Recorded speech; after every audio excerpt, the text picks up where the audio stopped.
Olá, pessoas, tudo bem? Estamos aqui para mais um episódio do nosso Que Troço é Esse, não é, Magali? Isso aí. Acompanhe a gente nas redes sociais que vai aparecer a descrição aqui embaixo, tá ok? Mas antes, eu vou apresentar o nosso entrevistado, tudo bem? Muito obrigada por estar aqui conosco, Rafael. Obrigado, gente. É um prazer enorme. O prazer é meu. É enorme. Mas antes, Magali, antes da gente falar qualquer coisa, nós temos um presente para você. Ai, jura? Sim. Ai, que fofura. Pode abrir e uma coisa que eu... Vai abrindo que eu vou falando aí. Uma coisa que eu sempre falo aqui no podcast é que a Magali lavou. Ai, mentira, gente. Que fofinho. Ai, que lindo. Curtiu? Sou eu. Amei, gente. Muito obrigado. Sério? E eu vi a canequinha de vocês e eu fiquei assim, ai, eu queria uma, eu juro por Deus. Eu olhei e falei assim, ai, que fofo, eu queria uma. Amei, gente. Normalmente quando começa assim o podcast, a gente nunca fala, né, que tem uma caneca, apesar que todo mundo assiste e já sabe. Mas a gente sempre tem uma caneca reservada, tudo. Aí, mas é isso aí. Curtiu, então? Gente, eu amei. Muito obrigado. Já está limpa, pode usar. É. Ai, A Magali eu vou botar minha lavou. aguinha. Quer que eu coloque aqui a caixinha? Não, tá aqui. Coloca aí. Obrigado. Isso. Já vou estrear. Isso, já estreia. Quando você coloca aí, a gente já vai fazendo as perguntas pra você. Tudo bem? Então quer dizer que difícil chegar aqui em São Paulo, né? Nossa, difícil. E eu passei o dia na rua hoje pra resolver uma produção que eu tô fazendo de uma fantasia pro Halloween. E o dia foi todo um caos. E aí, quando chove em São Paulo, também fica tudo um caos. Mas deu certo de chegar. Ainda bem. Quando tem chuva aqui em São Paulo, é sempre tudo difícil. Nossa, tudo muito difícil. E aí você não sabe se você vai de metrô, se você vai de Uber, o que é menos pior, né? Nossa, é verdade. É verdade. Mas, então, Magali, a gente já pode começar a fazer as perguntas pro nosso convidado, né? Sim, a gente quer conhecer o Rafael. Quer conhecer o Rafael Fontenelle, que é ator publicitário. Isso. Sério? E aí tem... Você é de Brasília, né? Sou de Brasília. Moro em São Paulo fazem 8 anos. E de Brasília, eu fui morar nos Estados Unidos. Aí eu fui estudar inglês e trabalhei lá também. E aí lá, eu tive uma experiência muito engraçada, porque eu achava que o sonho da minha vida era morar fora do país. Ai, quero ter essa experiência, etc. E em Brasília eu já tinha tido umas experiências com a arte, mas tudo meio... nada profissional, sabe? Porque lá eu trabalhava como publicitário, então nem imaginava que eu podia viver de arte em Brasília se eu não fosse professor, né? Porque todos os meus amigos lá eram assim. Fui morar fora, lá eu conheci uma amiga que fez carreira, que era de Goiânia, que fez carreira aqui em São Paulo como cantora e tudo mais, mas ela, era muito do meio. Então ela me abriu os olhos de como poderia ser o mercado, porque eu pensava, se eu voltar pro Brasil, eu acho que eu vou pro Rio de Janeiro. E ela começou a falar, olha, mas São Paulo é muito diverso, etc. Tem muita publicidade, tem muito cinema, tem muito teatro. Tem um campo muito vasto de coisas que você pode explorar, que às vezes o Rio talvez não seja tão interessante. Aí ponderei e falei, bom...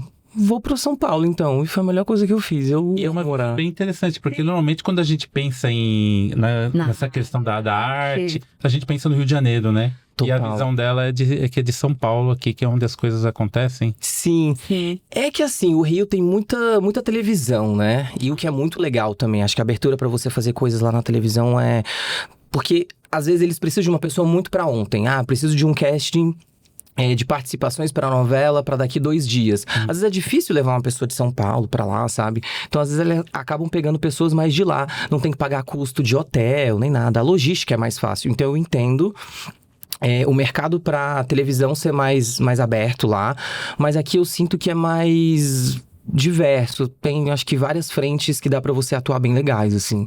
Eu verifiquei, né, que no seu currículo, que você começou aos 10 anos, é isso mesmo? Começou cedo, hein? Comecei no teatro aos 10 anos, eu fiz a peça O Avarento, foi uma experiência muito bacana, e assim, eu comecei no teatro, né, então sentir a energia das pessoas, começar por esse lugar... É você entender, a essência do que você tá fazendo. E eu acho que o teatro tem muito dessa base, assim. E tem... qual que é a relação com a dança? Então, comecei no teatro. Aí passei um tempo, fiz um pouco de teatro na escola e depois não me envolvi mais com teatro. E aí eu entrei pra dança. E eu sempre fui uma pessoa muito corporal, assim. Eu sempre me dei melhor com atividades corporais. E depois que eu comecei na dança, eu nunca mais parei, assim. Tanto que eu comecei na dança com 18 anos, mais ou menos. Comecei nas danças urbanas, e aí depois passei pra Rios, que é aquela dança no salto. E fiz sapateado, e fiz forró, Nossa, eu fiz tanta coisa, fiz salsa. Eu amo dançar. Eu sempre tô buscando um ritmo novo pra aprender. Nossa, sapateado é bem bonito, né? É lindo, e é tão difícil. É difícil. É difícil, e é muito difícil porque, assim... cada dança pede um tipo de técnica, né? E quando eu comecei a fazer sapateado, eu tinha vindo do balé. E o balé tudo é muito rígido, tudo é muito duro. A perna tem que ser muito dura. E o sapateado não, você tem que ter o pé molinho. Então eu vinha de uma técnica que era muito rígida pra soltar a musculatura, né? Às vezes o corpo... O cérebro não consegue mandar pro corpo aquele estímulo tão rápido, porque você tá acostumado com outro tipo de estímulo. Então, reaprender novamente a fazer algo. Exatamente, né? Por outra frente. Sim. E aí, pra soltar o pezinho pra fazer tá. Nossa, demorou muito tempo. E quando você esteve nos Estados Unidos, o sapateado, você chegou a aprender alguma coisa lá? Não fiz nada porque de arte. Porque arte. São muito bons nisso, né? São muito. Mas o lugar que eu fui pra Flórida. E exatamente onde eu tava, não tinha um polo artístico muito legal, assim. Miami era o lugar mais próximo de onde eu morava, mas ainda assim, não tinha um fomento, tipo... de arte muito grande. Tinha muito de arquitetura. Miami é muito forte em feiras de arquitetura, etc. Mas de teatro, assim, e dança, eu não achei muitas coisas. É a maior densidade de brasileiros ali. Eu também vi no seu currículo que você fez publicidade? Uhum. Eu formei em publicidade em Brasília. E aí eu comecei a trabalhar numa agência uma agência digital, né? Que só fazia campanhas digitais.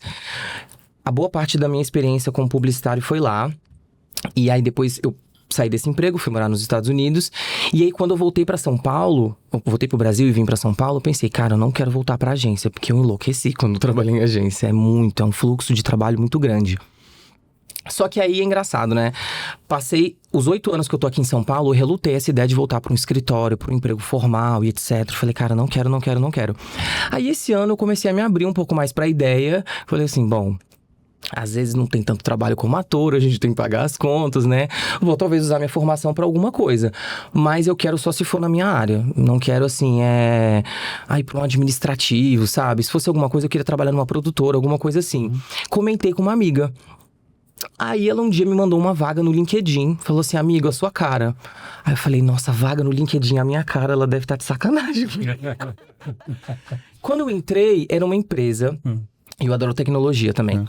Quando eu entrei, era uma empresa de inteligência artificial que estavam procurando criadores de conteúdo que fossem atores. Olha. Falei, mano, é a minha cara mesmo, na verdade. E aí, comecei a fazer o processo e assim, é à distância, eu trabalho da minha casa, eles são super flexíveis com os horários, eu tenho meu grupo de teatro, eu faço minhas aulas de canto, tipo assim, eu consigo fazer tudo meu artístico e eu ainda tenho um emprego que trabalha essa minha criatividade, a parte de ator, a parte de criação de conteúdo. E já tô na área lá do marketing, então acabou que no final das contas eu uni os dois de uma maneira muito legal, assim. E você ainda tá, né? Desculpa. Ainda tô, né? É o meu emprego atual, óbvio. Atual. Não, mas aí, olha, tô vendo que você fez teatro, você fez dança e agora você tá me falando de canto? Também, menina, também. Só que o canto, ele é uma questão. Por quê? Lá em Brasília também... Depois da dança, eu fiz um musical lá em Brasília. Fiz Burlesque. Não sei se vocês já viram aquele filme com a Cristina Aguilera, com a Cher, é bem legal. Sim. E aí eu vi que ia ter um processo de uma escola que eles iam montar. Eu falei, cara, nunca fiz musical, eu sou da dança, né? Vou lá fazer o teste, mas assim, eu sempre gostei muito de musical, só que eu nunca cantei bem. Então eu falei assim, cara, eu vou fazer assim, pra ser a árvore, se eu passar vai ser legal, eu lá atrás, né, só pra ter a experiência do musical. E aí eu passei, aí eu peguei o protagonista, eu falei, não, gente, vocês estão brincando comigo. Mas assim, de fato, como era uma montagem escolar, a régua não era tão, sabe, alta assim, com o padrão de qualidade do que a gente estava fazendo, porque era para todo mundo aprender. Não era para ser uma montagem profissional. Mas ali eu vi um caminho. E aí eu comecei a estudar. E tipo assim, eu faço aula de canto há muitos anos. Eu ainda hoje faço aula de canto, porque é uma coisa que eu acho linda, mas ainda assim é um dos meus pontos mais fracos hoje. Pode falar. Não queria te cortar. Não, pode falar. E aí, todo desse processo, né, de você... 10 anos, né, entrar no teatro, aí depois você vai para os Estados Unidos. A sua família, se eu não me engano, é uma família de funcionários públicos, né? É, meu pai e minha mãe. E como é que ficou? A família apoiou essa sua trajetória? Porque a gente tem nós que estamos muito ligados à clínica, né? Uhum. Sempre tem essa questão dos filhos seguirem o caminho dos pais. Pais. E os Sim. pais, às vezes, esperam isso dos filhos também, né? Sim. Cria-se uma expectativa em cima. Total. E ainda mais em Brasília, porque parece que é um inconsciente coletivo ali que todo mundo nasce. A gente tem até uma brincadeira que a gente fala assim, que o brasiliense, ele nasce, cresce, passa num concurso, financia um apartamento em Águas Claras, que é um bairro lá, e morre. E compra um umidificador, porque lá é muito seco, e morre. É a curva de vivência de um brasiliense. E aí todo mundo tem essa cabeça. Tipo, você às vezes na escola... Tem algumas escolas que tem matérias pra cursinho, pra você já passar pra um concurso, tipo contabilidade, sabe, na escola. É importante, acho que as pessoas aprenderem mesmo, mas é com foco em concurso. Então eles já vão dando matérias pra você estudar pra concurso, porque a cabeça do brasiliense é meio essa. E minha família toda é de funcionários públicos. Então todo mundo assim... Fez a sua carreira no funcionarismo público, tem a sua casa quitada, tudo certo. Aquela coisa bem organizadinha, bem aquela coisa assim. Você foi por um caminho totalmente diferente. Eu fui por um caminho totalmente diferente, menina. Mas por quê? O que aconteceu ali nesse meio? Nessa trajetória sua. Cara, então, eu tenho algumas teorias. Eu sou adotado. Eu sou filho único dos meus pais e eles tentaram ter 2 bebês e os 2 bebês morreram na barriga. Aí minha mãe ficou muito traumatizada com isso, não queria ter mais neném. Aí, eles estavam na fila de adoção e aí chegou a oportunidade de me pegarem pra adoção, me pegaram. E aí eu percebi que eu fui uma pessoa que entrou meio na minha rede ali de familiar pra dar uma balançada nas estruturas, sabe? Eu sinto um pouco isso, tipo, uma estrutura de... Às vezes, muita rigidez de pensamento, sabe? E eu cheguei pra não, a gente pode viver de outra forma, dá pra ser feliz de outras maneiras. E eu tenho isso, minha mãe já é falecida, ela faleceu em 2021. Mas assim, eu tenho essa briga constante com meu pai, porque meu pai, ele é muito... Nossa, ele ainda tem 76 anos e nordestino. Então, meu pai, ele é muito assim. E ele ainda sonha com você indo nesse caminho? Às vezes. Nossa, às vezes eu converso com ele. Por exemplo, quando eu consegui esse emprego, porque é CLT, ele já ficou assim, olha, tá vendo, Rafael? Olha que bom emprego CLT. Pra que você vai inventar essas coisas de ser ator? Falou, pai, tá bom. Mas... Isso me parece que provavelmente aí causou alguns desabores aí entre você e seu pai, né? Umas discussões. Ai, sempre causa. O que isso impactou em você? E ao longo dos anos eu trabalhei isso de maneiras diferentes. Hoje eu lido de uma maneira muito mais tranquila. Porque eu consigo entender que é muito mais num lugar de cuidado do que de outra coisa. Mas o problema é que é a forma como meu pai se comunica.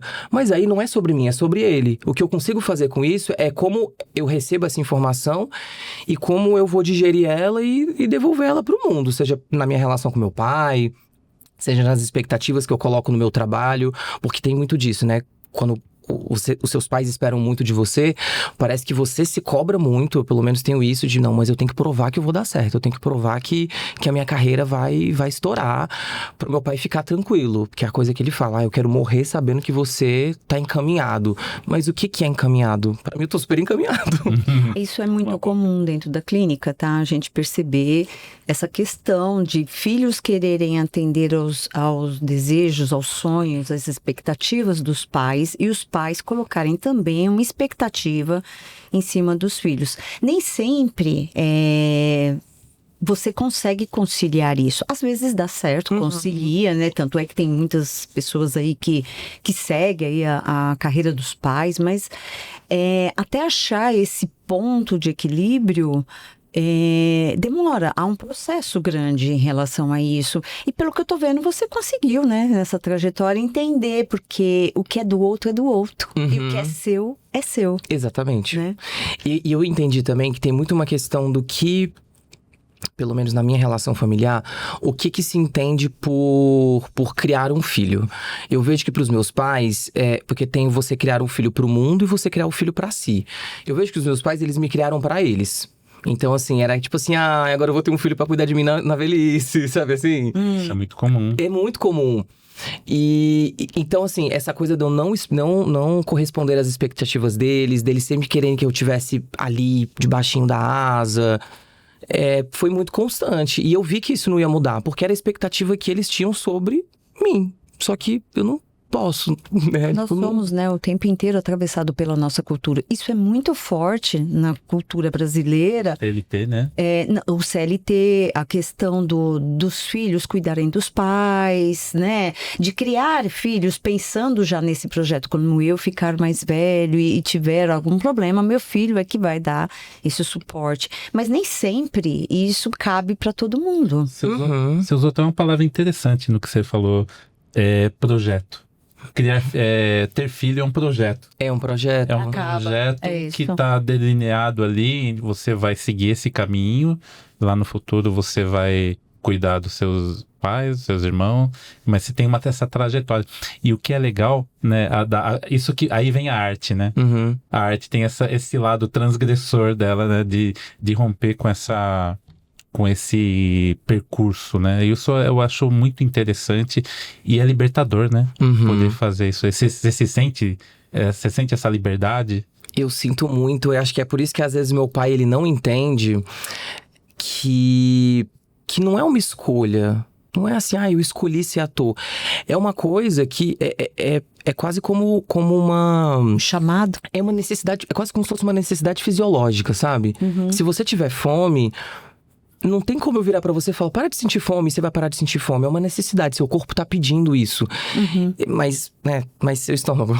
Mas você precisa daquilo. E eu sinto nesse lugar. Eu sinto que é como se eu não tivesse uma nutrição mesmo da minha alma se eu não faço isso, sabe? É quase como se eu fosse gastando a minha energia vital pra resolver tudo que eu preciso resolver da vida cotidiana, que a gente tem pra fazer isso, né? Pagar a conta, enfim, enfrentar trânsito, blá, blá, blá. Mas se eu não tenho isso pra me nutrir, parece que minha energia só vai se esvaindo e aí chega um ponto que não tem mais nada. E com quantos anos que você fez? Você fez o Wolf Maia, né? Fiz Wolf Maia aqui em São Paulo. Aqui em São Paulo. Com quantos anos que você fez? Foi assim que eu cheguei, eu tinha 26 anos.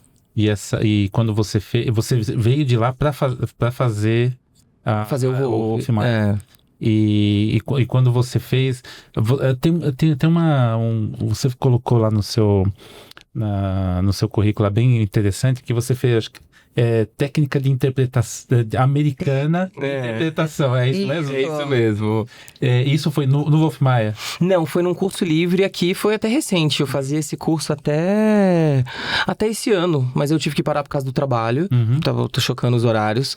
Mas são técnicas que alguns estudiosos lá dos Estados Unidos aplicam em preparação de atores para filme, para série, e que deriva um pouco das técnicas que a gente usa aqui no Brasil, de Stanislavski, etc. Mas são técnicas, às vezes, focadas pro audiovisual, às vezes para você ter um resultado mais ali pro audiovisual, que é um pouco diferente do teatro, né? O teatro tem outra, vamos dizer assim, outra pegada, né?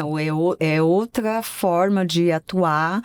É uma forma de arte diferente. O cinema e a novela, por exemplo, TV é outra também, né? Sim. Apesar de ser um pouco parecida, né? Que tem essa questão do audiovisual, né? Sim. E a gente ia fazer algumas perguntas assim que a gente não entende muito, mas você usou a expressão Stanislavski. É uma técnica. É um cara, é um estudioso do teatro russo e que ele tinha um grupo de teatro e daí ele começou a catalogar as coisas que esse grupo fazia. E a partir desses registros que ele fazia, começou a criar uma técnica em cima daquilo. E aí essa técnica começou a derivar outras técnicas, e aí as pessoas começam a dar um nome que elas querem. Tipo, tem uma técnica muito famosa que é da Stella Adler. Ela também bebeu de Stanislavski, mas quase como se o teatro todo partisse do Stanislavski, porque as técnicas dele são meio que o que embasam o teatro hoje. E isso aqui é usado bastante aqui no Brasil? Bastante. Eu acho interessante como a arte atravessa a psicologia, a psicanálise, né? Porque você entra nas questões subjetivas do outro. ao interpretar um papel, você vivencia aquele papel, você introjeta dentro de si esse comportamento. Então, a arte, eu falo que é um dos canais, né, uma das formas de melhor expressão daquilo que vive dentro da gente, né?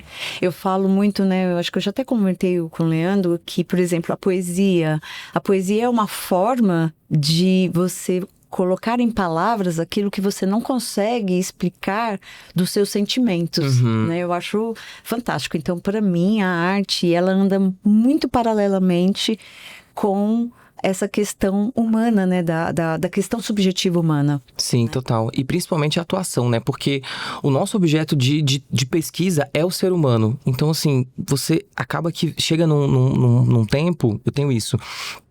Eu observo tudo de todo mundo a todo tempo. Às vezes eu tô seguindo uma pessoa no metrô, Rafael, para, porque às vezes eu tô vendo uma pessoa e eu começo a copiar como é que a pessoa tá fazendo. A gente chama isso de repertório de gesto. Então, tipo assim, por exemplo, se eu tô conversando aqui com você e você coça o queixo aqui, aí depois eu vou repetir isso aqui pra registrar como é que eu faço isso no meu corpo. Agora eu vou ficar reparando. E aí, às vezes, eu vou copiando o que as pessoas fazem, que eu falo assim, olha, eu não coço a cabeça assim. A gente fala da técnica sabe, do eu vou rapport. pegando. Hã? A gente fala da técnica rapport, que é justamente essa questão, né? O outro acaba sendo meu espelho. Eu acabo fazendo exatamente o que o outro faz. Exatamente. Né? E aí é muito legal, porque assim, eu gosto muito de psicologia também, então eu sempre vou muito pra esse lado da cabeça humana quando eu tô construindo um personagem, né? Então, por exemplo, às vezes eu tô vendo uma pessoa, aí eu vejo que ela se coça assim, por exemplo. Eu falo, por que ela se coça assim? Acho que ela é uma pessoa ansiosa. Será que tem outro sinal de ansiedade no corpo dela? Aí eu vejo que ela tem um tique na mão. Eu falo, então talvez a pessoa que tem um tique na mão aqui também coça a cabeça assim. Aí eu vou ligando uns pontos que eu vejo, assim, e de coisas que eu crio. Às vezes a pessoa não é nada daquilo que eu tô criando. Mas o personagem que eu criei, ela é assim. Ela é uma pessoa ansiosa e ela tem tiques com as mãos. Então eu vou trazendo isso pra mim, pra quando eu precisar fazer um personagem, falar, tem aquela pessoa que fica assim quando tá ansiosa, sabe? Ah, interessante isso daí. E isso daí você acaba fazendo... você usa essas técnicas na publicidade também? Geralmente na publicidade não, porque não tem tanto tempo. Quando a gente faz alguma campanha publicitária, ou até vídeo para Instagram mesmo, né? Para cliente, etc. Não tem, se não for uma situação muito específica que o roteiro pede, não dá muito tempo para você criar um personagem. A gente cria mais ou numa série, ou no teatro mesmo, que daí a gente tem um longo tempo de preparo. Mas pra publicidade é mais papum, assim, bem mais. Teatro ou cinema? Qual que você Prefere mais? Eu me peguei pensando essa semana sobre isso. E eu fico muito dividido, porque eu comecei no teatro e pra mim o teatro é a base. Mas ao mesmo tempo, a minha cabeça funciona muito por audiovisual, assim. Muito, às vezes eu acho que eu sou meio maluco, porque às vezes eu sonho, e os meus sonhos, eles são meio audiovisual, assim. Tipo, tem um movimento de câmera, tem um zoom quando acontece um negócio. Aí quando eu acordo eu falo, mano, eu sou muito doente da cabeça. Como assim o meu sonho conseguiu ser editado, sabe? Mas eu tava editando ali em tempo real o meu sonho. Mas acho que cinema. Cinema. Se você fosse escolher, seria o cinema. Cara, eu acho que seria o cinema. E uma das coisas que a gente tava observando, né, Maria, que a gente até comentou, a Maria até se espantou, você gosta de filme de terror, né? Eu gosto. Eu gosto de filme de terror. E qual que é o filme que você mais gosta de terror? Eu não sei se ele pode ser considerado terror, mas eu acho que ele entra nessa categoria, que é o Iluminado. O Iluminado. É um clássico. Do Stanley Kubrick, é um clássico. É um clássico. E assim, e ele é um terror muito bem feito, não é necessariamente sobre susto. É o que hoje as pessoas no cinema falam que eu colocaria na categoria meio de terror psicológico. Sim. Porque às vezes não tá acontecendo nada, mas você tá assim, em pânico, sabe? Mas Você assim, se assusta. Não, realmente aquilo é uma obra de arte. é muito. E assim, e é uma composição muito perfeita. Eu gosto muito de direção também, então eu sempre fico muito ligado nesses detalhes dos filmes. Então é uma composição muito perfeita, assim, de efeitos sonoros, de quando entra uma coisa, de quando sai uma coisa, uma composição de cores num quadro. É incrível, eu acho esse filme uma obra-prima. Teve até um filme recente, que é o Dr. Sono, né? que teve... Que, eu não entendi, parece que é uma continuação do Iluminado, tentaram fazer uma... Tentaram fazer alguma coisa assim. Eu acho que ele é um herói desses de quadrinho, mas eu sinceramente eu não sei muito, assim. Eu assisti uma vez e não gostei muito. Eu também não gostei. Eu achei bastante... Ele vai pegando trechos. Você assistiu esse filme? Não, mas eu já ouvi falar. Mas saindo do cinema, vamos agora para um reality show? Ai, vamos. Vamos lá? Vamos lá. A gente vai colocar uma cena aqui e queremos que você depois explique para nós. Que troço é esse? Que troço é esse que aconteceu aqui? Gente, tá, vamos ver.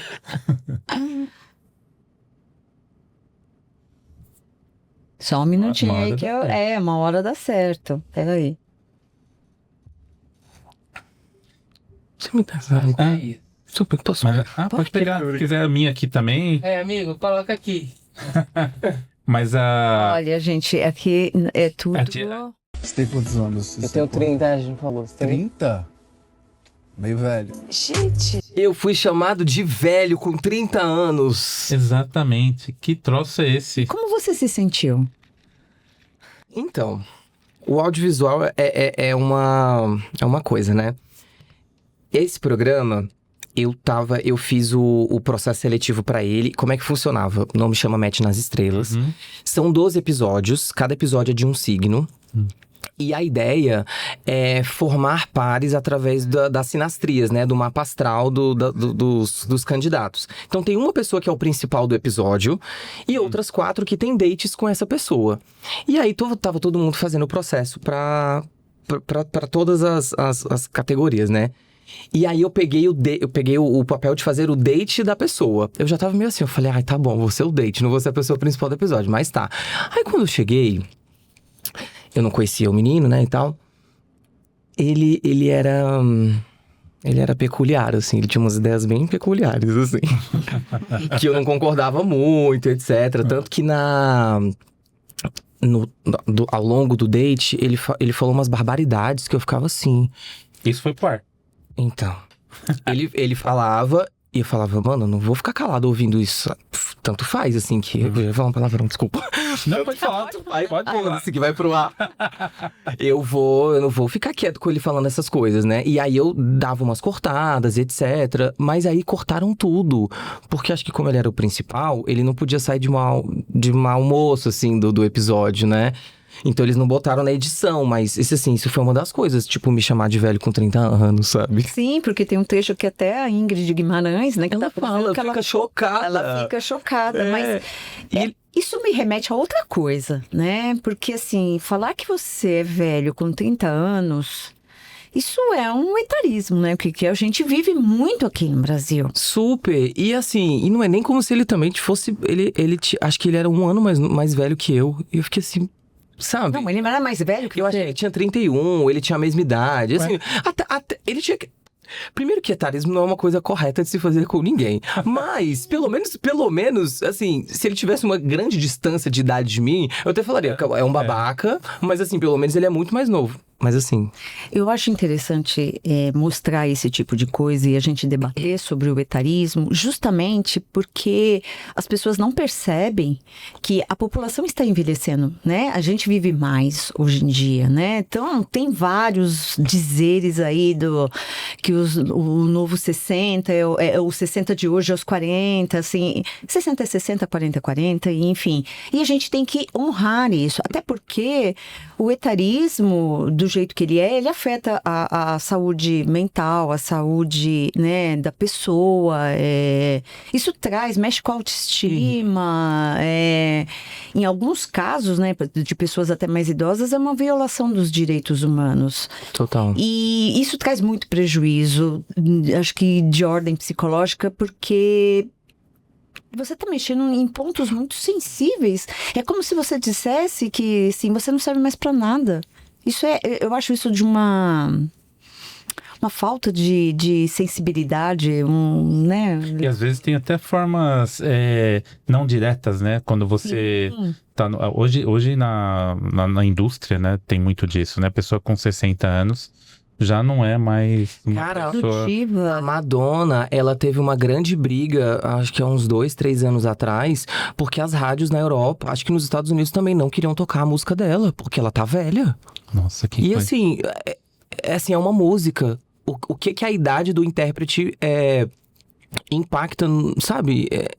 São as coisas que eu não entendo, assim... Principalmente a questão da mulher, né? A mulher não pode envelhecer? Não pode, exatamente. E é muito engraçado porque, assim, o etarismo, ele existe, eu acho que em todas as bolhas, mas é muito engraçado como ele se comporta diferente, por exemplo, no meio LGBT, para as mulheres, para os homens héteros, tipo, eu acho que cada bolha onde o etarismo Diferente. é diferente, é bem diferente. É diferente. Eu acho que nesse ponto, pra mulher, é muito cruel. E onde que você enxerga que é mais cruel ali o etarismo? Cara, eu acho que o da mulher. O da mulher também? O da mulher, porque assim, eu vejo que pelo menos no meio LGBT, o etarismo ele tá muito ligado também à sua estética. Então, tá, se você tem uma idade um pouco mais avançada, mas você tá se cuidando bem, tá malhando, etc., é quase como se as pessoas, elas... Uma aceitação. eu vou passar um pano, então, já que você tá bem, velho. Bem passar um pano mesmo. Agora, pra mulher, é quase como se a mulher começasse a perder o tempo de validade dela muito cedo. Porque, assim, já tem a questão biológica Sim. de que, assim, de começar a produzir menos óvulos, etc. Então, já tem uma coisa... Menopausa, não se falava. Agora que tá falando um pouquinho de menopausa. Exatamente. Então, assim, já tem uns lugares onde, biologicamente, a mulher já tem uma coisa que a sociedade joga na cara dela o tempo todo. Olha, você tem prazo pra ter filho, etc. Aí, a mulher tem prazo pra dar certo na carreira. Sabe? Tipo assim, são muitas regras que... Por quê? Não precisa de nada disso, sabe? Ninguém vai perder o seu valor. E assim, desculpa, mas por que os homens, quando eles vão envelhecendo, os héteros, pelo menos, eles vão ficando cada vez mais benquistos, sabe? Eles vão crescendo na sociedade, pai, vão envelhecendo como vinho. E aí as mulheres, elas só vão entrando numa decadência. Eu acho isso um absurdo. Não, simples, né? Por que o homem grisalho é tão bonito? E por que pra mulher ela é relaxo? Exatamente.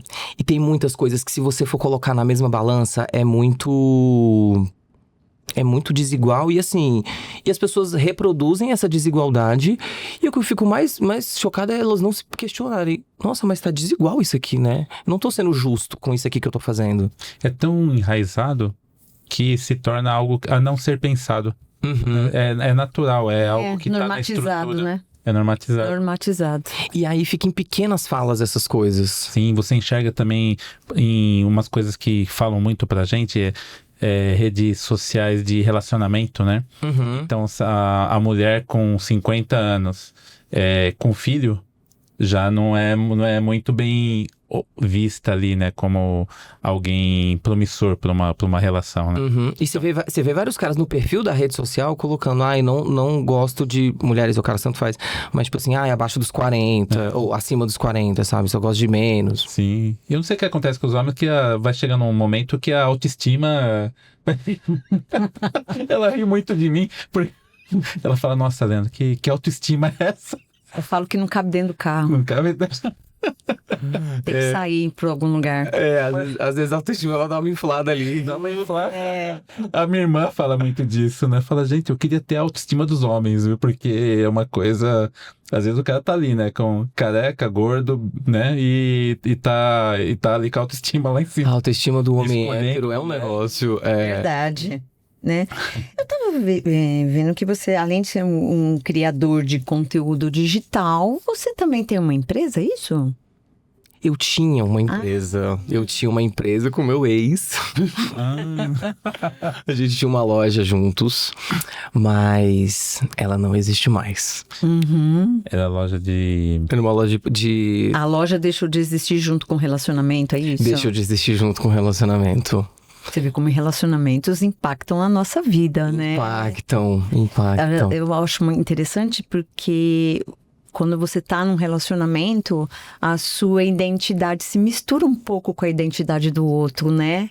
E quando há esse rompimento, essa identidade também, muitas vezes, ela se perde, né? Todos os empreendimentos do relacionamento, Bem. tudo por água abaixo. E uma coisa que eu aprendi muito nessa relação foi exatamente sobre essa esfera individual de cada um, sabe? Realmente, assim, você faz um mix ali de ideias, de energias, etc. Mas o espaço individual de cada um dentro de uma relação é muito importante. E eu aprendi Porque isso. é muito fácil confundir, né? Porque você tá num relacionamento, você tá integrado com essa pessoa, você tá interagindo com ela. Então, você cria, né? Uma identidade do casal, vamos dizer assim, né? Uhum. Formas de se relacionar, coisas, sabe aquele jeitinho de fazer tal coisa? Sim. Antes eu não fazia e agora eu faço assim, desse jeitinho. Você passa a incorporar aquilo dentro de você e fazer daquela forma. E aí é uma linha muito tênue para se perder a sua individualidade ali, né? E retomar isso, às vezes, é complicado. Nem sempre a gente consegue. É muito gostoso. Eu acho que quando você junta essas duas jeitos diferentes de fazer e ver as coisas, e você cria um terceiro novo jeito, que é o jeito do casal. Isso é muito legal mesmo. Mas, de fato, assim, acho que a parte individual, assim... Você não pode perder. Não pode perder. Esse aqui é o meu universo, são os meus gostos. Esse aqui são os seus gostos. E tá tudo bem a gente ter gostos separados e eles coexistirem. Porque não é sobre certo ou errado. É sobre eu gostar de uma coisa e você de outra coisa. Respeitar a individualidade de cada um é essencial, né? É essencial, né? O relacionamento, ele atrapalhava alguma coisa no seu... Você como ator? Em alguma... Trabalhava. Atrapalhava bastante, né? Trabalhava, porque era um relacionamento um pouco ciumento. Ah, Então aí era... é difícil entender, né? É muito difícil. Quem não é do meio... E ainda assim, eu sou uma pessoa zero ciumenta. Ah, é? Eu sou zero ciumento. Então eu sempre ficava assim... Nossa, sério que você quer brigar por isso? Tipo, não tem nada, mas tá bom. Vai, vamos brigar então sobre isso. Eu tenho muita preguiça de brigar, assim. E olha que eu sou ariano. Soube disso. Eu já fui muito treteirinho quando eu era mais novo, mas sei como é um ariano. É? Ele é um ariano. Você é um ariano? Sou um ariano. Você é de quando? Eu sou do dia 15. 15 de abril? 15 de abril. Eu sou 23 de março, eu sou meio mais lá no inicinho. Mas no inicinho, eu acho que é mais briguento, né? Ou é mais legalzinho? Eu acho que o meio é mais briguento, porque eu tô um pouco ali mais próximo de peixes. Aí Que é mais sensível. dá um pouco né? mais de... Eu sou ariano e descendente de espanhol. Olha só que mistura. Difícil. Nossa, mas hoje eu sei controlar muito bem os meus ímpetos de satanares. Ah, Eu sou tranquilo. de vez em quando baixa, né? Nossa, de vez em quando baixa. Mas aí é culpa das pessoas. Sim, as pessoas precisam parar de provocar. Ai, começar. Se fizer tudo que eu quero, fica tudo uma beleza, né? Mas Olha só. Mas é aquele negócio. O difícil não é matar um leão por dia, é desviar das antas. Sim. Porque ao longo do dia são umas que aparecem no caminho que você fala, cara... Coisas que você fala, você tem mais dificuldade de aceitar. Outras você até releva, mas outras você fala, não consigo. Não dá. É mais forte do que eu. Do que eu, né? Mas falando de trajetória, desse caminho aí, como é que tá sendo a sua trajetória no meio artístico? Então, agora, eu tô num momento que... Eu tô num momento muito de criações, coisas autorais, né? Então, eu tô escrevendo um monólogo pro teatro, tô começando a escrever agora, tô produzindo uma série vertical também pro Instagram, tô começando a escrever mais umas ceninhas também pra trabalhar mais esse meu lado nas redes sociais, não só, às vezes, compartilhar minha vida, compartilhar um trabalho que eu fiz, tipo, fazer as minhas próprias coisas, né? E é muito legal, porque todo esse tempo eu passei muito esperando que alguém me desse uma oportunidade, um papel legal, num projeto legal. E assim, eu entendo de cinema, eu já dirigi curtas-metragens, tipo, eu também sou roteirista, eu também escrevo, eu sou ator, eu conheço pessoas que podem fazer isso comigo, tanto que eu reuni um grupo de pessoas bem legais pra gente botar esses projetos em prática. E aí, vendo várias entrevistas... Eu adoro ver entrevista de famoso, pra ver e principalmente quando eles falam da trajetória deles, me inspira muito. E a história da Mônica Martelli me inspira muito, porque ela foi exatamente essa pessoa que ela passou acho que 10 anos ali batendo a cabeça e tentando, e ela só conseguiu quando ela pegou, escreveu o texto dela e foi pro teatro falar, cara, eu vou contar a minha verdade. E é muito legal porque hoje a Mônica Martelli, e é um tipo de profissional que eu vislumbro ser... ela tem dedo em tudo dela, de todas as produções. Ela só faz o que ela quer, porque ela escreve os papéis dela. Não que eu só queira escrever os meus papéis, eu quero que me chamem também pra coisas, tá? Podem me chamar pra coisas. Mas ela ganhou essa autonomia porque um dia ela foi lá e deu a cara a tapa e falou assim: eu vou escrever a minha história. E eu vou falar a minha verdade pras pessoas. E deu certo. E eu acho que sempre que você tá alinhado com a sua verdade, com o seu propósito, não tem como as coisas darem errado. Por isso que às vezes o meu pai, ele tenta... Voltando na história do meu pai. Por isso que às vezes o meu pai, ele tenta me convencer do contrário, mas não tem como eu passar esse sentimento pra ele. Não tem como eu passar pra ele essa certeza. Tipo, pai, tá tudo certo, sabe? Eu tô no caminho certo, é isso aqui. Quanto tempo vai demorar? Eu não penso mais em quanto tempo vai demorar. Porque eu tô pensando mais em aproveitar cada tijolinho que eu tô botando nessa grande construção do que pensar, ai, quando que vai ser a minha grande oportunidade? Eu vou fazer uma novela, vou fazer uma série que eu vou... Não, tá, sabe? Eu tô fazendo o meu e eu sei que eu tô fazendo legal e no momento que tiver que ser, vai ser do jeito que tiver que ser. Olha, que sintonia! Só faltava perguntar a mesma coisa, né? Não, é que eu ia falar que isso tem um nome pra mim, né? E é uma coisa até que eu falo muito na clínica, né? Isso chama-se apropriar-se de si. Que bonito! Apropriar-se de si. É, e o exemplo mesmo que você deu de você e da Mônica Martelli, eu acho que encaixa exatamente nisso. Se apropriar de si. Aliás, parece que a sua história é uma apropriação de si, né? Uhum. Sim. Você se reinventa ali, né? Dentro da sua trajetória. E você faz ali o seu caminho, do seu jeito, da forma como você acha que tem que ser. Isso sua verdade. É bem interessante, porque quando você sai do roteiro da vida, né? Aquele roteiro já escrito, né? Por outros, né? Você é um funcionário público CLT? Ou CLT? Só o CLT. Porque é uma coisa muito difícil de ser. Quando eu te fiz a pergunta, não é uma pergunta solta, assim, no sentido de que, uma pergunta qualquer. É porque é uma coisa que atravessa as nossas vidas, né? Uhum. Essa coisa de você já ter uma certa trajetória. Porque antes de você começar a sua vida ali, outras pessoas sonham por você, né? Aham. Sonham e falam e reproduzem aquela... E aí você vai introjetando tudo isso daí e vai ao longo da sua vida, você muitas vezes não tem nem escapatória dessa trajetória. A gente vê muito isso na clínica, viu? Vê muito. Bastante. E aí você reescreve a sua vida e fala, não, gente, eu não quero.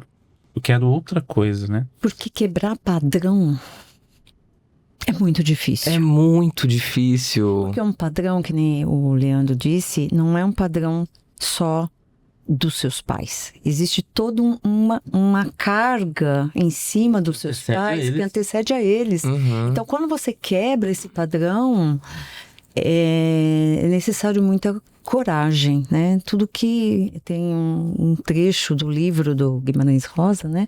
Que ele fala que tudo que a vida quer da gente é coragem. Então, assim, para quebrar esse padrão é muito difícil. E a arte, né, no geral, ela é um lugar, né, um ponto que se quebra muito padrões. Uhum. Não tem coisa melhor, né, para quebrar padrão que a arte. É a arte. Transgressora. Transgressora. É. E tem que ser, né? Tem que ser. Verdade, tem que ser. Ah. Que é justamente aquela coisa que eu falei para você no início, né? De expressar aquilo que a gente não consegue dizer com palavras. Sim, e eu acho que a arte de verdade mesmo, e não o produto de entretenimento, que eu acho que também tem o seu valor, Sim. e tá tudo certo, não é desmerecendo Sim. nada. Mas eu acho que a arte de verdade, ela causa ela deixa a pulga atrás da orelha da pessoa. Sobre alguma questão, sobre um tema, faz ela mudar o olhar, faz ela ao menos se questionar, mas ela cutuca. Sim, e os filmes fazem muito isso, né? Uhum. Eu gosto, eu tava até... Você falou de filme de terror, né? Aliás, vários gêneros, né? Que você termina o filme que você fala, o que é isso que aconteceu, né? Nossa, eu adoro filme assim. E você fala de um diretor, né, que você gosta muito, né, americano, Uhum. que é também de terror, ele é do gênero terror? Tem o Ryan Murphy, que é um Ryan diretor Murphy. que eu gosto muito. Tem séries, né? Ele faz séries, American Horror Story. Inclusive, eu vi que uma menina brasileira agora tá nesse novo elenco. Eu falei, ai, meu Deus, queria tanto que fosse eu. Juro, meu sonho é trabalhar com ele. Eu acho tudo dele muito incrível. Ele tem uma estética muito legal, assim, de como se contar terror. E... não sei, uma coisa meio... é difícil fazer comparações, mas... eu acho que é tão bonito hoje o que ele faz quanto, sei lá, um Alfred Hitchcock fazia antigamente, sabe? Ele sabe instigar o público num lugar que é bonito, mas também você vê beleza no terror. Não sei, o trabalho dele é instigante demais. Você já pensou em fazer um filme de terror? De fazer um roteiro? Ai, de terror, nunca pensei em escrever terror. Ele lançou uma ideia. Talvez. Tá vendo? O meu monólogo que eu tô escrevendo pro teatro é sobre justamente autoconhecimento. Tipo, sobre essa trajetória de você... não sei se vai ser assim no final, quando eu terminar de escrever, mas hoje a ideia é falar justamente sobre... essas armaduras que você vai vestindo ao longo da vida, e quando você começa a retirá-las e separar, tipo, o joio do trigo, sabe? Isso é meu, isso não é meu. Esse pedaço, isso aqui não faz parte de mim. Não, isso aqui sou eu mesmo. Quando você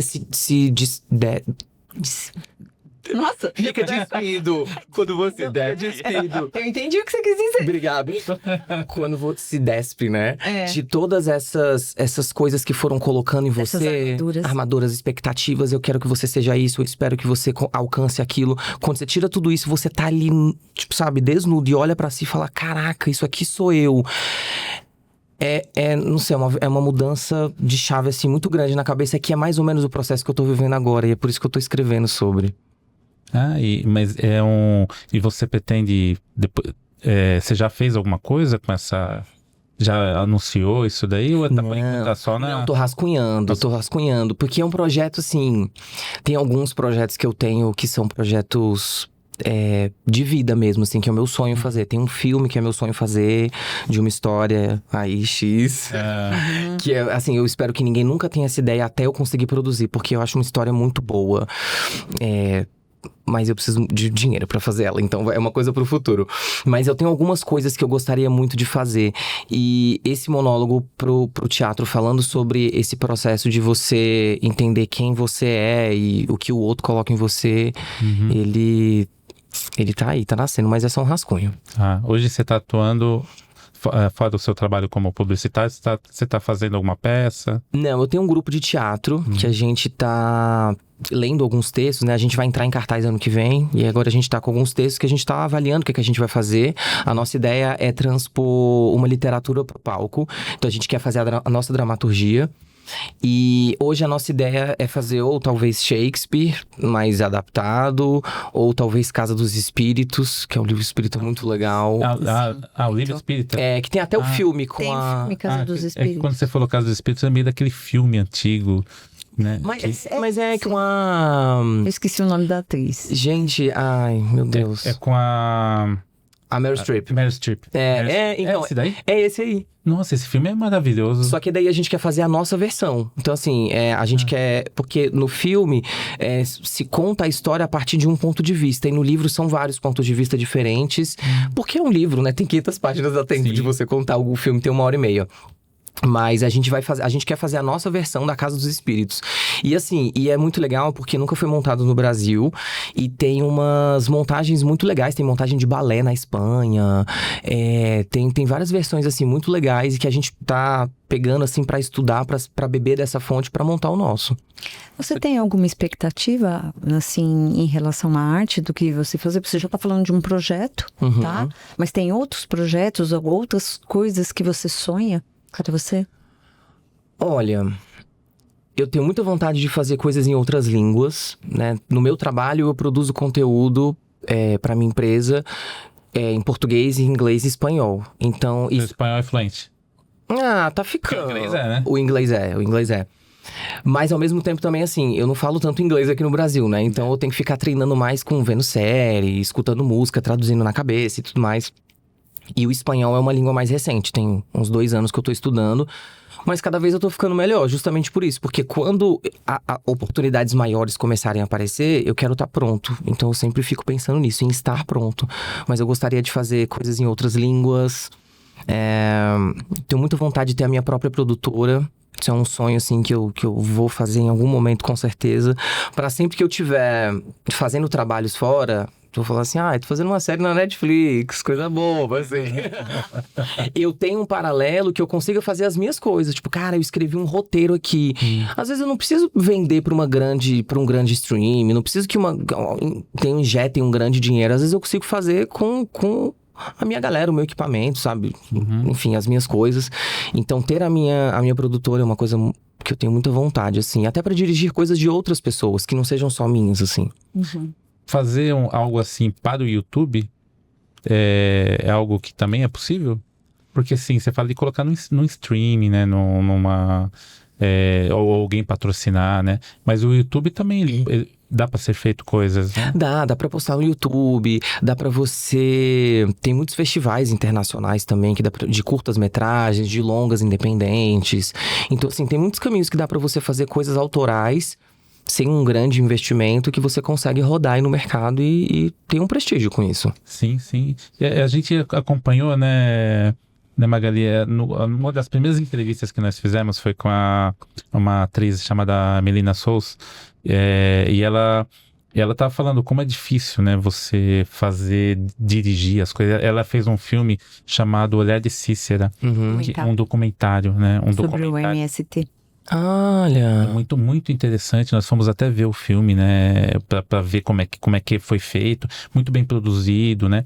E tava até ganhando prêmios, né? Sim, tava mas é difícil, às vezes, a valorização do trabalho brasileiro, né? O próprio brasileiro mesmo não... Às vezes olha assim e não valoriza tanto. A gente tem muito isso de valorizar produções de fora, né? Mas o nosso cinema é tão rico, é tão bonito, sabe? Tem coisas que são específicas da nossa cultura que precisa ser valorizada também, né? Sim, exatamente. Então, assim, o Ainda Estou Aqui, que fala sobre a ditadura, é uma coisa assim, tudo bem que outros países viveram a ditadura, mas como aconteceu no Brasil, foi no Brasil. Sabe? As histórias que se passaram aqui foram aqui. E tem histórias, assim, óbvio, muito trágicas, mas também muito bonitas, assim, de serem contadas. Então, a gente tem muita coisa legal aqui que as pessoas acabam não valorizando tanto. E a gente vê tantos filmes, né? Você vê, a Segunda Guerra terminou em 1945. E a quantidade de filmes que se fazem da Segunda Guerra até hoje, né? Histórias, encontram histórias, tudo quanto é tipo. E na ditadura tem um monte de história. Tem um monte de coisa ali que acontece. Como você falou, coisas ruins, mas coisas bacanas, né? Superações, né? E não se faz muito, né? Não trazem muito esse contexto. Então eu acho que tem muita coisa ainda no Brasil para ser feita. Tem muita. É que tem uma questão muito de interesse político também, né? Então, por exemplo, o Ainda Estou Aqui foi todo bancado do bolso do Walter Salles. Que ele tem muito dinheiro. Então, assim, eu vou falar sobre a ditadura. Ele não precisa que uma Petrobras, que uma grande empresa patrocine ele. Eu acho que com certeza deve ter tido investimento, sabe, da iniciativa privada e etc. Mas às vezes quando você vai fazer uma coisa para criticar um governo, é muito difícil que empresas entrem para financiar isso. Então, assim, ele se aproveitou dessa situação, que ele, né, tem dinheiro, posso fazer o filme que eu quero, foi lá e fez um grande filme. Mas é isso, eu acho que às vezes a gente não tem uma abordagem de determinados assuntos que seriam muito relevantes por muito interesse político também. O que é uma droga, né? Porque daí a nossa cultura morre e a gente não conta a nossa história pra frente. Não conta a nossa história. E a gente só vai poder ter um futuro melhor se a gente reconhecer o nosso presente através também do nosso passado. Exatamente, mas essa é uma tática muito, muito conhecida, assim, de você apagar o passado para as futuras gerações não lembrarem que aquilo aconteceu. Bem, tem gente que não acredita que a ditadura existiu. Sabe, que tem gente que pede a ditadura de volta. Porque não sabe o que viveu, né? Então tem todas essas questões. Esse conservadorismo, né, nacional, né, essa coisa de colocar aquela bandeira da família, né? A gente teve até entrevistou recentemente um pastor de uma igreja LGBT, que é mais, né? E essa questão de como que é vista a família, ele até usou o termo, né? Como é que ele falou? A família tradicional. Né? A família tradicional. e como que isso percorre a nossa história como algo que limita, né, a própria... A gente não quer saber desse passado, né? Não vamos tocar nisso, Uhum. né? Vamos falar de outra coisa, vamos ver um mundo diferente agora. E É fugir da realidade, né?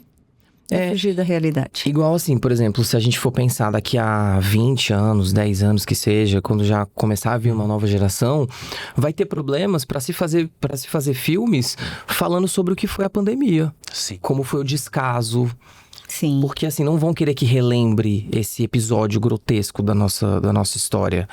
Então porque assim, tudo bem, a pandemia foi pro mundo inteiro, mas a forma como foi administrada no Brasil sim. não foi bacana. Como que foi o poder público, né? Enquanto estavam alguns fazendo, outros simplesmente achando que nem Que nem existia. existia as falas, né? Realmente isso daí, se a gente não olhar daqui a um tempo, ver tudo isso, a gente não vai aprender com essa história. Né? E é muito ruim. A memória, a nossa memória, a gente não dá valor para ela. Uhum. E os filmes estão aí para contar essa história. E a gente não tem, né? Eu queria, depois, né, que a gente já está encerrando, né? Acredito! Estamos acabando já! Então, ainda tem um tempinho, mas dá. É um tempinho Eu pouco. queria saber, então, onde que encontra você nas redes sociais, ou quais são os caminhos para achar os seus serviços, né? Bom, no Instagram eu sou Rafa Fonte, no TikTok eu sou Rafa Fonte 92. Eu tinha um canal no YouTube, mas eu não consigo mais. A gente vai colocar depois a descrição Ai, das suas perfeito. redes, tá? Eu não consigo administrar meu canal no YouTube porque é muita coisa pra fazer e aí eu não tenho ninguém pra editar os vídeos pra mim, sou eu que faço tudo. Aí Sabe como é isso? Vocês também? Então. Aí o YouTube eu dei uma parada, mas o Instagram e o TikTok eles são fortíssimos. Mas o seu canal, o que você fazia no canal? Eu falava sobre coisas da vida, assim, era quase como se fosse um diário pessoal. Eu falava sobre casa, falava de cozinha, que eu gosto de cozinhar, falava de cuidado com pet, tipo assim, zero nichado, zero. Eu falava da minha vida, assim. Mas, vou fazer uma viagem, vou fazer um review falando como é que foi viajar pra esse lugar, quanto que custou, etc.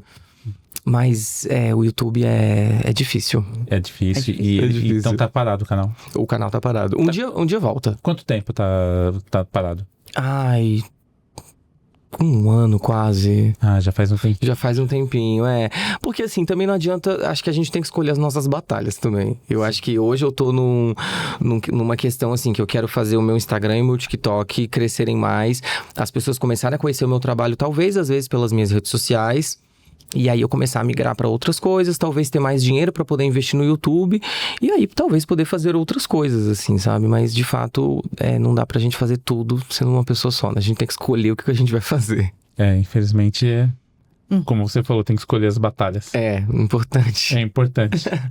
Queria agradecer a oportunidade da gente te conhecer e do nosso público conhecer você também, tá? Eu achei extremamente interessante aquilo que a gente falou, né? Esse casamento entre a arte e a psicologia, a psicanálise, Sim, né? Que tudo. eu acho que tá integrado. Tá super integrado. Totalmente. É o ser humano, O ser né? humano. É o objeto no nosso trabalho. Uhum. O ser humano. Olha, então... A gente está finalizando o nosso episódio aqui, mas a gente quer um presente seu. Tá. Tá ok? Então, eu vou pedir para você assinar o nosso quadro. Legal. É o nosso quadro da fama. Oh!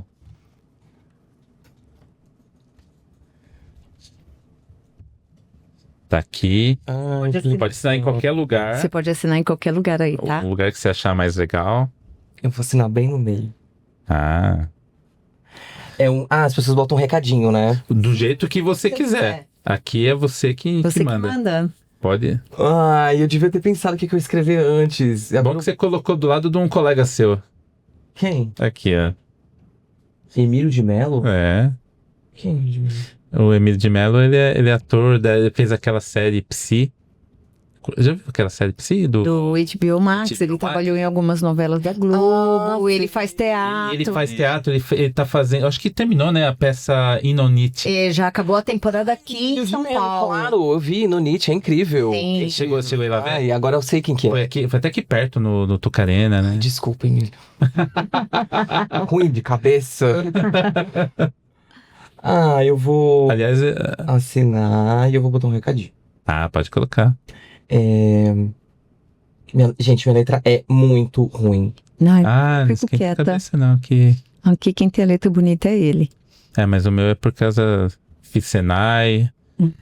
No Senai você tem aquele roteirinho pra você fazer as letras. Legal. Muito obrigado. Muito obrigada. E aí, Obrigado, gente. agradecemos novamente a sua presença aqui, né? Ficamos muito felizes, né? E a gente estava até... Eu acho que é muito interessante a sua presença, porque ele a Magali até falou da questão da arte, né, Magali? Sim. A questão da arte e a psicanálise, ela se funde. Aliás, Freud, ele buscou muita coisa na arte, né? Mas eu acho que o seu espírito transgressor tem muito a ver também com a psicanálise, né? Tem. Eu acho que isso é uma coisa que nos encanta, né? Essa coisa de você, que a Magali falou, do se apropriar de si. Eu acho que esse seu relato, ele traz aí uma certa esperança, né, para muitas pessoas que nos ouvem e pega no seu relato alguma coisa ali para se incentivar, para se motivar na vida, né? Sim. E eu agradeço por você ter vindo, por você ter dado o seu relato da sua vida. Esse é o espaço de escuta e de fala. É um espaço de escuta e de fala. E agradecemos muito. Muito obrigado, Joia? gente. Eu amei estar com vocês. Muito obrigado, Rafael. Até mais, pessoal. Mais, Tchau, tchau.